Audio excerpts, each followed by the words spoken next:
সাজ পোশাকের অঙ্গ হিসেবে ভীষণই গুরুত্বপূর্ণ হচ্ছে লিপস্টিক।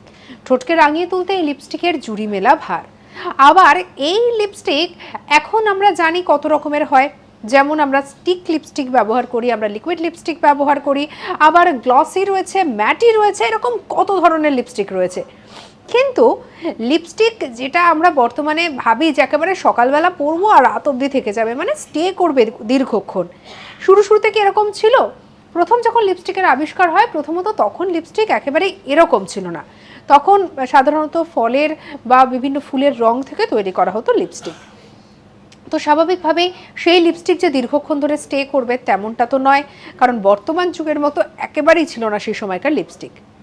তবে সেই সময় লিপস্টিক যাতে দীর্ঘক্ষণ ঠোঁটে স্থায়ী হয় সেই জন্য লিপস্টিক একটি উপাদান ব্যবহার করা হতো, সেটা হচ্ছে পারদ বা সীসাকে ব্যবহার করা হতো।